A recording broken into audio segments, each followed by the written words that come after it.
Très heureux de vous retrouver, mesdames et messieurs fidèles de l'émission L'Autre Journal. Nous voici encore sur le plateau de L'Autre Journal ce jour. Nous allons débattre d'abord du procès dans le Petrolgate, ensuite la situation au Mali et la gestion de la Covid-19 au Togo. Sur ce plateau avec nous, nous avons Adigblé. Ouais. C'est ça? Kofigan. Kofigan, ouais. Voilà. Adigblé Kofigan, ouais. Nicolas. Ouais. Il est le directeur de Aspa News, agence de services de presse Afrique Monde. Exactement. Et le second invité, on ne le présente plus, vous le connaissez déjà, c'est Ferdinand Haïté. Il est le patron du journal L'Alternative.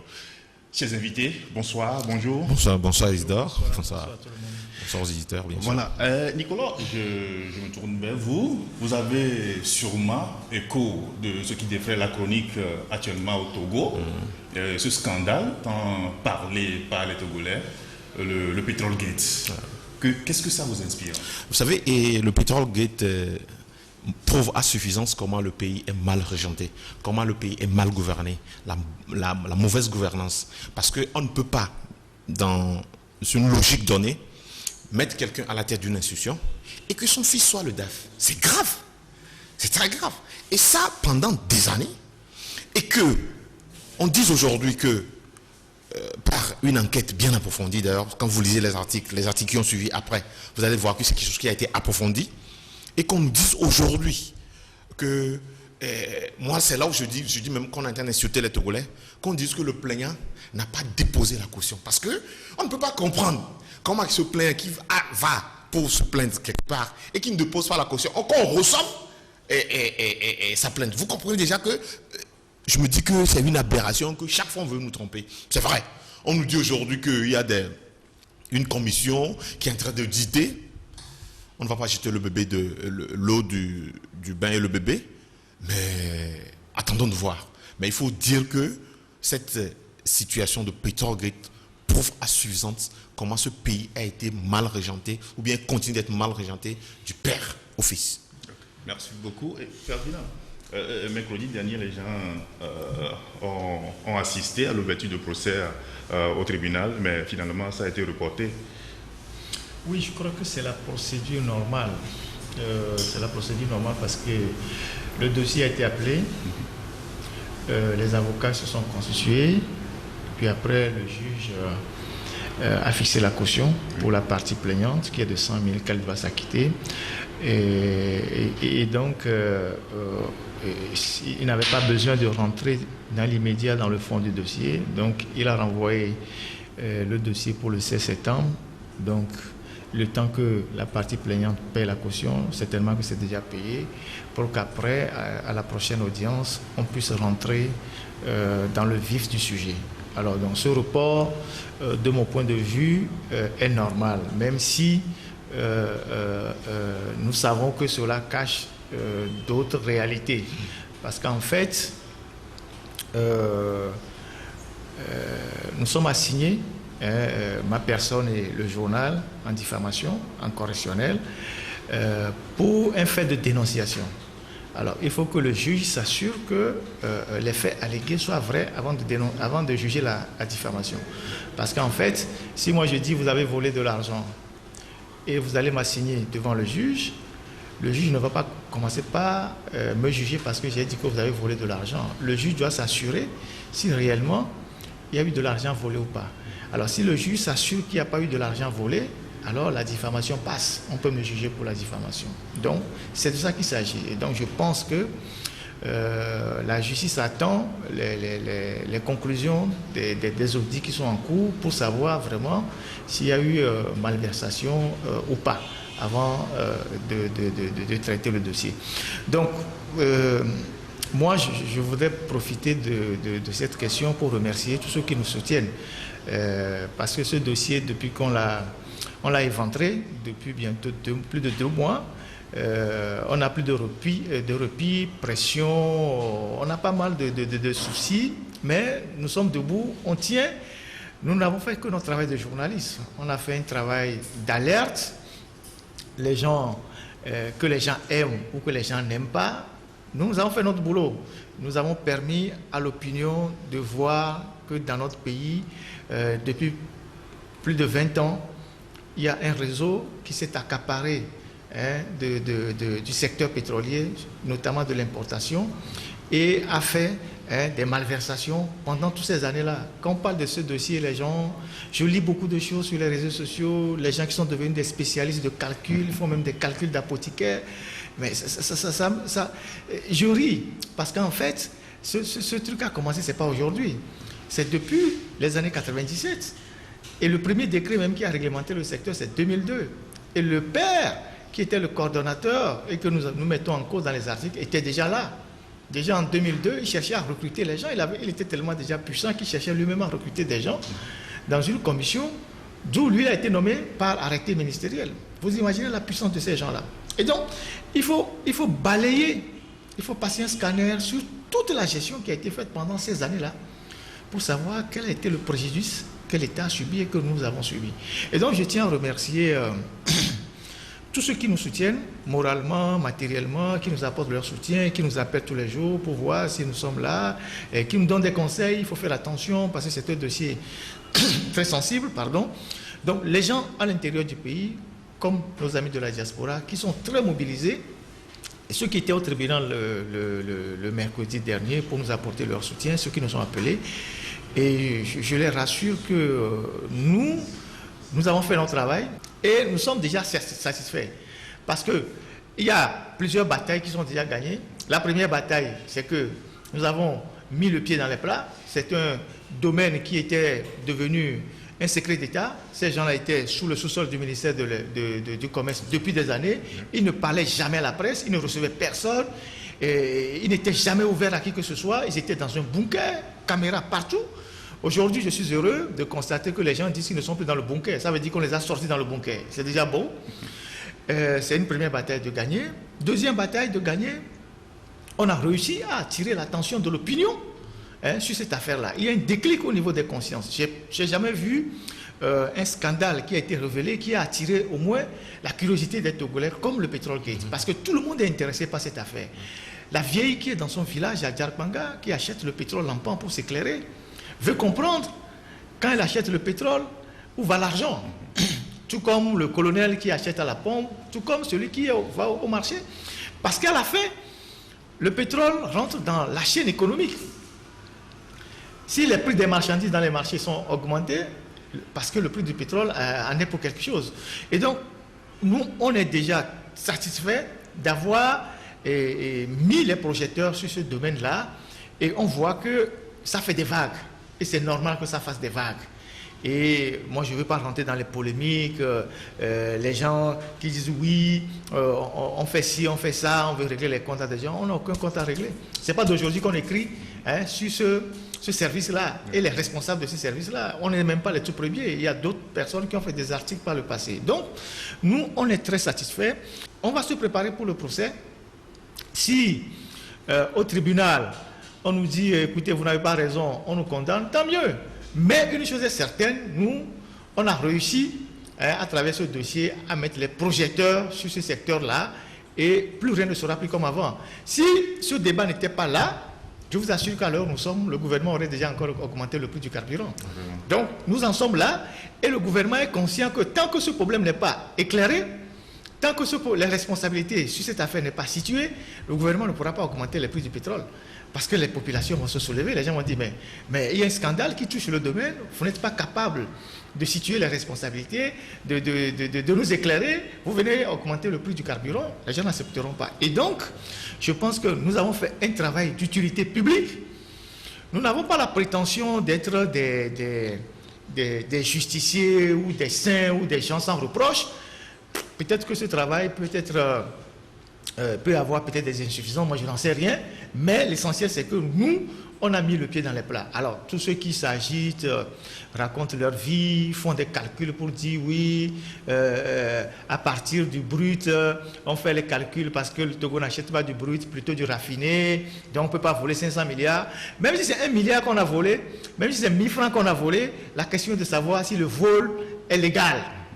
C'est de ça qu'il s'agit. Et donc, toutes les autres questions que les gens sont en train de poser tout autour, c'est de la diversion, l'âge de quelqu'un, voiture de quelqu'un, range de quelqu'un. C'est pas ça le problème. C'est quel mécanisme les gens ont mis en place depuis les années pour gruger l'État et gruger nous tous. C'est ce mécanisme-là qu'on est en train d'analyser. Et c'est là où se trouve le problème. Donc, moi, je peux vous dire que je remercie tout le monde, je remercie les uns les autres, ceux qui nous ont apporté leur soutien. Et nous n'avons fait que notre travail de journaliste. Et voilà. Merci Ferdinand. Ferdinand l'a dit tout à l'heure, il appartient au juge de faire, après ces enquêtes, de voir si l'argent a été détourné ou pas. Dans cette affaire, on a souvenance que la LCT, la Ligue des consommateurs du Togo, a porté plainte contre X. Et d'après les résultats, si les enquêtes révèlent qu'il y a un détournement, et la personne qui a détourné cette plainte-là, il y a contre cette personne-là. Et quelle serait la portée maintenant de la plainte de la LCT? Non, la plainte de la LCT ne fait que confirmer d'une manière ou d'une autre ce qui a été déjà écrit. Vous comprenez? Parce que déjà, comme l'a dit Ferdinand, il y a des gens qui s'agitent avec de petits calculs les plus saugrenus possibles.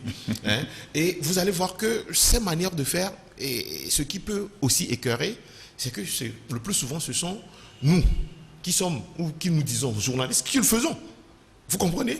Et quand un confrère essaie de sortir quelque chose, essaie par une enquête de sortir un dossier, je pense que étant journaliste et dans la confraternité, c'est à nous d'abord de soutenir ce confrère, parce que nous ne l'avons pas fait, le confrère l'a fait, à nous aller. Dans ce sens, c'est la confraternité. Maintenant, si éventuellement le confrère est condamné pour diffamation et autres, nous aviserons encore, parce que après tout, nous sommes des journalistes. Et lorsqu'on est là et qu'on constate que ce sont nous, ceux qui se disent journalistes, qui font cette sale besogne, on s'interroge. Maintenant, la plainte de la LCT ne va qu'appuyer ce que l'alternative a déjà fait. C'est-à-dire soutenir l'alternative. Maintenant, si éventuellement, et la plainte là aussi a été, lorsque l'enquête va confirmer les faits, associés à la plainte de la LDC, qui se constitue en société civile, vous voyez l'empoint qu'on peut donner vraiment à la situation. Donc je pense que c'est dans ce sens-là que les choses y vont. Maintenant, il revient maintenant aussi à la LCT de mettre son lobbying normalement dans un état. La LCT devait aussi diligenter personnellement une enquête. Ouais. Donc, puisque ce n'est pas fait, aujourd'hui, lorsque ça sera fait et qu'il y aura vraiment une certaine véracité des choses, la conclusion du juge, je pense que c'est là où le juge va taper du poing sur la table. Et je pense que c'est dans ce temps-là que la LCT aussi a porté plainte, étant d'abord une fêtière de consommation et étant aussi de la société civile. Merci Nicolas. Ferdinand, vous comprenez les agitations de la famille Adiaklebon par leur avocat qui, au lieu d'aller au procès défendre le client, sont dans les médias, raconter des choses pas possibles? Je voudrais aussi d'abord dire merci aux avocats qui nous assistent, qui sont des gens convaincus, qui sont des amis, les avocats aussi que certains amis de la diaspora sont en train de mettre à disposition pour dire que nous sommes en train de nous organiser véritablement au cas où procès doit y avoir. Et maintenant, pour les plaignants, ils sont dans leurs droits. Moi, je ne vais pas interdire à l'avocat d'un plaignant d'aller sur les médias de défendre son client. La seule chose que moi je n'accepte pas, c'est que un avocat demande à un journaliste de m'inviter pour une confrontation. Si vous déposez une plainte contre un journal et à la veille du procès, vous n'allez pas manœuvrer derrière pour que le journaliste avec qui vous avez affaire vienne faire une confrontation avec vous dans les médias. La confrontation, c'est devant les tribunaux. J'estime qu'ils sont dans leur bon droit. Ils estiment qu'il y a une bataille de l'opinion à gagner. Je ne sais pas s'ils la gagneront. C'est vrai qu'ils se sont attachés les services de certaines personnes qui essayent, contre même le bon sens, de démontrer que les gens qui sont cités dans cette affaire sont propres sont blancs comme neige. Bon, chacun fait son boulot. Et c'est nous qui avons sorti ce dossier. Nous savons ce qu'il y a dans le dossier. Nous savons comment les choses fonctionnent. Et sur ce point-là, nous sommes tranquilles. Maintenant, qu'un avocat vienne à la radio pour insulter toute une corporation de journalistes en disant que les journalistes sont des journalistes de caniveau, ils ne sont pas sérieux, tout ça. Mais j'ai envie de lui dire, ou de répondre en disant, mais il n'y a pas un corps plus pourri dans ce pays que le corps des avocats. Et c'est nous les journalistes qui sommes bien placés pour le savoir, parce que tous les dossiers des avocats viennent dans la presse. Les magouilles des avocats viennent dans la presse. Certes, il y a des avocats qui sont assez honnêtes, qui font leur boulot, mais 80% des avocats, ou même des auxiliaires de justice, notaires, tout ça, sont des gens pourris. Si ce pays change, ces gens-là vont se retrouver derrière les barreaux. Et ces gens-là sont aujourd'hui, en fait, les éléments qui travaillent pour que le changement ne vienne pas au Togo. Parce qu'ils savent qu'ils ont grugé la veuve et l'orphelin, ils se sont accaparés des biens des gens, ils ont joué des sales jeux avec des gens, ils savent que si demain le pays change et qu'il y a une justice plus ou moins équitable, les gens qu'ils ont, les victimes qu'ils ont créées dans l'exercice de leurs fonctions vont se retourner contre eux. Donc, qu'un avocat vienne à la radio pour distribuer des points, insulter toute une corporation et que les journalistes ne le disent rien, je trouve ça vraiment dommage. Et ces gens-là, nous devons leur rappeler que dans leur propre maison, c'est trop sale pour qu'ils viennent parler de la maison des autres. Vous voyez. Et donc, moi, je pense que, personnellement, je crois qu'ils sont dans leur rôle. Est-ce qu'ils le jouent bien? Est-ce qu'ils ne le jouent pas bien? L'opinion apprécie, nous tous nous apprécions. Mais moi, je ne vais pas rentrer dans les débats ce débat sur lequel ils veulent nous conduire en disant oui, on a menti parce qu'on n'a pas donné l'âge réel de mon client, on a dit qu'il a une voiture, on n'a pas monté l'immatriculation de la voiture, on a dit qu'il a un ranch et il y a une photo qui s'est retrouvée sur internet en disant c'est le ranch. Moi j'ai jamais publié de photos, l'alternative n'a jamais publié de photos. Le fond du problème, est-ce qu'il y a eu, oui ou non, un mécanisme mis en place dans ce pays depuis 20 ans pour détourner de l'argent sur l'importation du pétrole? C'est ce mécanisme-là que nous devons démanteler. Et c'est ce travail-là que nous sommes en train de faire. Et donc, vivement que la vérité jaillisse pour que les Togolais qui achètent le carburant chaque jour à la pompe, qu'ils aient une moto, une voiture ou qu'ils allument leur lampe à la maison, que ces Togolais comprennent que ils achètent vraiment le carburant au juste prix. Oui, pas des prix volontairement augmentés pour les gruger. J'ai entendu aussi dire que le carburant est le plus moins cher au Togo et puis on a commencé par faire des comparaisons bizarres. Vous ne pouvez pas comparer par exemple le prix du carburant au Burkina et au Togo, au Niger et au Togo, au Mali et au Togo. Vous pouvez comparer le prix du carburant du Togo avec le Ghana ou le Bénin. Parce que ce sont les ports d'entrée du carburant.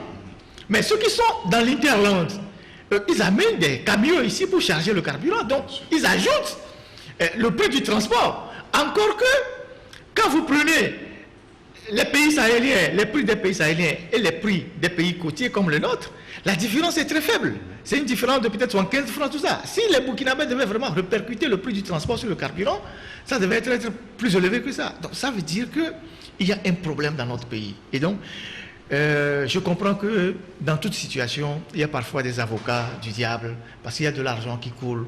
On donne des mesures d'accompagnement aux gens. Donc les gens, parfois, quand ils ont de l'argent, ils deviennent inintelligents. Et ils racontent des bêtises parce qu'ils ont déjà l'argent dans la poche. Et donc nous, on est sereins et on va avancer jusqu'au procès tranquillement. Oui, vous voulez ajouter quelque chose? Vous savez, la stratégie de l'avocat des Adiakli, c'était quoi? Et on appelle ça en communication le tornado speed. C'est quoi? Le tornado speed, c'est quoi? C'est lorsqu'il y a un fait. On essaie de vaciller le fait dans la population. Lorsqu'on a vacillé longtemps le fait dans la population, ça fait que la population a déjà entendu ça. Lorsqu'on va maintenant vouloir parler du fait, ça ne les intéresse plus. C'était la stratégie. Vous allez voir que dans ses propos, il essayait de dire jusqu'à distribuer des cartes aux journalistes, c'est le tornado suite qu'il est en train de faire. Mais le problème ici, c'est quoi? C'est que la cybernétique a déjà coupé. La cybernétique, c'est une chaîne. Lorsqu'un maillon est coupé, la chaîne ne roule plus. C'est ce qu'il a oublié. Parce qu'aujourd'hui, quand je dis la cybernétique a déjà coupé, c'est parce que quand l'affaire est sortie, il y a eu une commission pour auditer. La cybernétique est déjà coupée. Donc son tornado speed de communication, ça ne marche pas. C'est d'ailleurs la raison pour laquelle il ne fait que distribuer des cartes aux confrères pour dire, celui-ci même, il a dit même qu'un journaliste d'EP est venu chez lui pour demander 3 millions, bien 5 millions, quelque chose comme ça, et lui l'a refusé. C'est des communications comme ça pour dire à la population que non, que c'est des choses comme ça, ceux qui sont déjà sont des faux, parce que c'est un journaliste qui a sorti les choses. Et lorsque, d'une manière ou d'une autre, on voit les journalistes véreux, c'est une manière de noyer les journalistes, maintenant, et que l'affaire ne soit plus occultée. C'est ça le tornado speed. Et il fait ça au niveau de l'opinion. Or, dans ces genres de choses, il faut toujours appeler à l'intelligence de l'opinion pour que les gens puissent cerner vraiment la chose. Et on voit aujourd'hui que tout le monde les gens se bousculent pour 300 000, 75 000, pour 100 000 parce qu'il il a un objectif.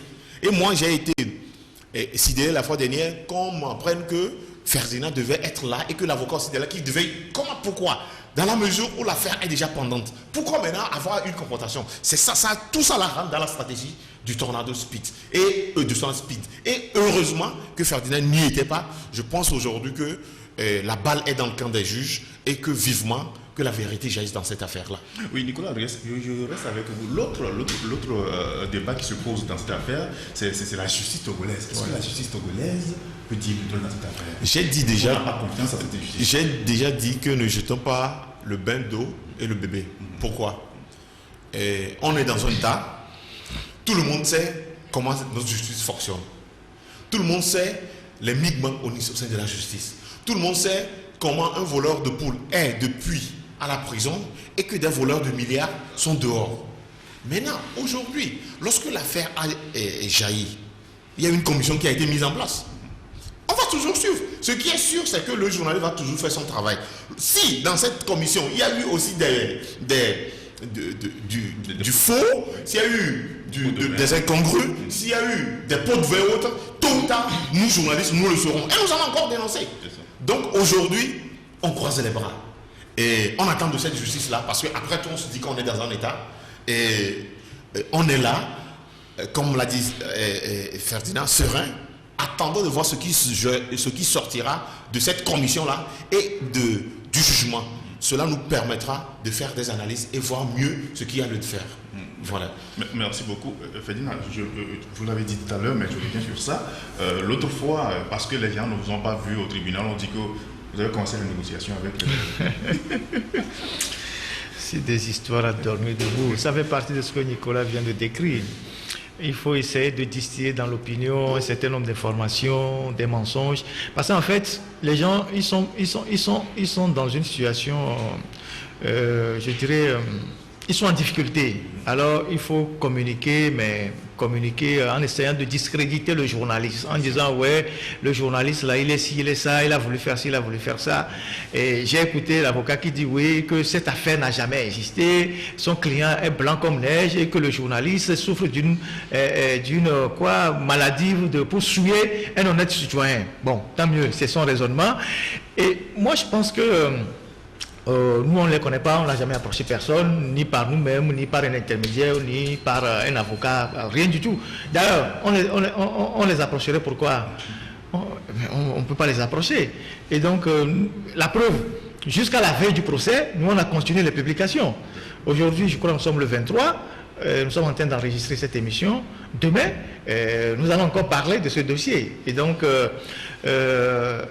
pour nous, il n'en est pas question. Les gens pensent que c'est la première fois que nous traitons des dossiers de cette nature.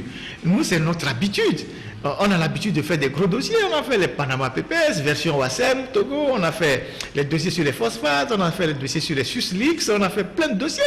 Donc, ce n'est pas le premier dossier que nous faisons. Et nous sommes dans des réseaux qui nous permettent de travailler, d'avoir des informations et puis d'être bien formés pour travailler. C'est pour cela que quand par exemple, le dossier Panama Papers, ne rentre pas dans le réseau qui a fait le Panama Papers qui veut. C'est un réseau mondial.